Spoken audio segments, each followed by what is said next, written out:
So, when you think about the Protestant Reformation, chances are you picture John Calvin and John Knox as this dynamic duo, right?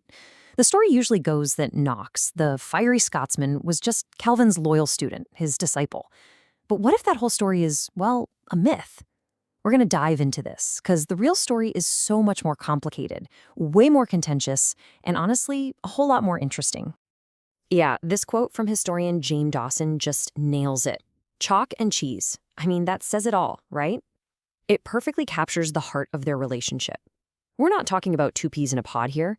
These were two completely different guys whose clashes and collaborations would, believe it or not, end up shaping the future of entire nations.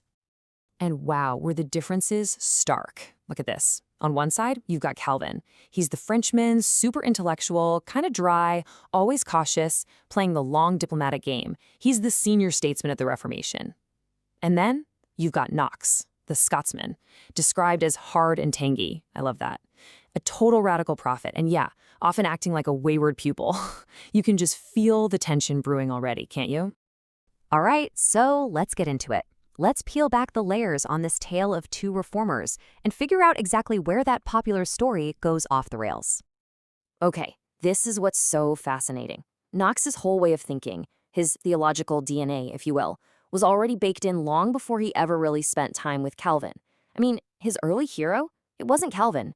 It was another Scotsman, George Wishart, who was way more influenced by the reformers in Zurich. And get this, even when Knox was in England, rubbing elbows with all these major European thinkers, he never even tried to contact Calvin. And that first meeting in 1554, apparently it was super brief, kind of underwhelming. So when Knox eventually went back to Geneva to study, you gotta remember, he was not a blank slate waiting to be filled. So, okay, Knox finally lands in Geneva. And this is the moment, right? This is where everyone assumes he just becomes a Calvinist, a carbon copy of the master. But was that what was really going on in that famous city? You know, Knox himself is partly to blame for this whole myth. He wrote this absolutely glowing review of Geneva, calling it the most perfect school of Christ on earth since the days of the apostles. I mean, you hear that, and what are you going to think? Of course you'd assume he was just soaking up everything Calvin said like a sponge. But that's not the whole story. Not even close. See, while he was there, Knox and his fellow English exiles, they weren't just sitting in a classroom taking notes. No way. They were actively creating something. They put together this whole package, a complete, ready-to-go template for a Reformed church. We're talking the super influential Geneva Bible, their own songbook, their own order of worship, the whole shebang. They were building their own distinct model, right there in Calvin's backyard. And because it happened in Geneva, everyone just assumed it was Calvin's pure theology. And this, right here, is where their differences really start to come into focus. Which brings us right to the heart of their messy, complicated relationship. We're going to look at three key areas where they just fundamentally disagreed. And believe me, this is where that whole idea of Knox as a loyal follower completely unravels. All right, first up, predestination. Now, you'd think, okay, this has to be the one topic where Knox is in perfect lockstep with Calvin, right? I mean, he tried. He wrote this massive book defending it, quoted Calvin all over the place. But even here, when you look closely, the differences are super revealing. It all comes down to the details. Calvin, the meticulous scholar, he was very subtle. He emphasized what we call double predestination, but he was always warning people, hey, don't try to speculate about God's hidden plans. Knox, on the other hand, well, he's the fiery preacher. He wasn't so big on nuance. He focused more on single predestination and basically filtered Calvin's super complex ideas through his own intense personal experience. For him, it was a source of assurance, of strength. So you see, he wasn't just repeating Calvin, he was totally reframing his ideas to fit his own worldview. Okay, disagreement number 2, worship. And this is another one of those areas where you realize Knox's ideas were already pretty much set in stone before he even got to Geneva. His views were shaped way back by his early mentors in his time in England. What Knox and his crew did was make the rules for worship way more rigid. They really pushed what we now call the regulative principle. And the idea is pretty simple, actually. If the Bible doesn't explicitly command you to do something in worship, then it's forbidden, period. Now, that wasn't exactly Calvin's position. This was the Knox Circles version, the one they developed and then exported to the world in their Geneva package. So again, they were innovating, not just imitating. But look, The biggest, the most explosive disagreement between them, it was all about politics. Specifically, it came down to one question. Can you, and should you, resist a ruler who you believe is ungodly?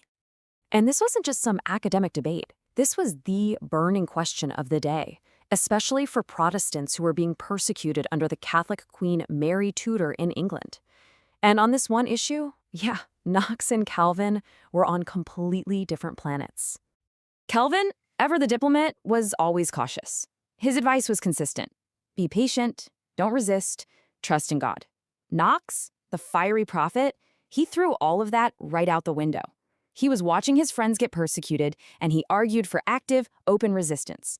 He even called for the queen to be deposed. And here's the kicker. This is the crucial part. Knox knew Calvin's position.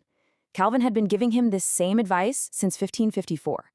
Knox heard what his supposed master had to say and just completely ignored it. And that deliberate act of defiance, well, it blew up into a full-blown international incident, and it was all sparked by one of the most outrageously titled books in the history of, well, ever. It was called, get ready for this, The First Blast of the Trumpet Against the Monstrous Regiment of Women. Seriously, published in Geneva in 1558, it was a full-throated attack on female rulers aimed squarely at Mary Tudor. Here's the problem. Right after it's published, Mary dies. And who takes the throne? Her Protestant half-sister, Elizabeth I. The timing was, and I can't stress this enough, an absolute disaster. The fallout was immediate, and it was bad. Queen Elizabeth was, of course, furious, and from that day forward, she associated Geneva with rebellion. It completely trashed Calvin's reputation. He looked guilty just by being in the same city. And his enemies? They had a field day. It was the perfect propaganda to paint all Calvinists as dangerous radicals who wanted to overthrow monarchs. And the craziest part? The whole thing happened because the book was in English, a language Calvin didn't read, so it just slipped right past the Genevan censors.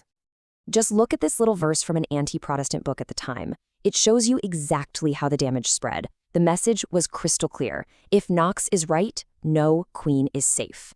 His radical ideas weren't just his anymore. They were being used to smear the entire Reformed movement, and you can bet Calvin was not happy about it. So, at the end of the day, what was the long-term fallout from this complicated, messy relationship? Well, it created a lasting, divided legacy that would basically define Protestantism in Britain for centuries to come. The end result was basically a split right down the middle. Over in England, because of Knox's blast, Queen Elizabeth was forever hostile to Geneva. The English church started looking to Zurich for inspiration instead, and anything that smelled Genevan was immediately linked with radical Puritanism. But in Scotland, it was the complete opposite. Knox came back a hero, and the Geneva model he brought with him was embraced with open arms. It became a core part of Scotland's national Protestant identity. And here's the great irony of it all. By 1603, when the King of Scotland also becomes the King of England, you have one island, Great Britain, that shares this broad Protestant culture. But, and this is a big but, thanks in large part to the very different paths carved out by Knox and his tame-gold relationship with Calvin, the two kingdoms just could not unite under the same Reformed tradition. They were too different. So in the end, it really all comes back to two powerful, clashing personalities. Their friction, their collaboration, the chalk and the cheese. And the consequences of that relationship? They echoed across a continent and down through the centuries. It just leaves you with this one last thought, doesn't it? We so often think of history as this grand battle of big ideas.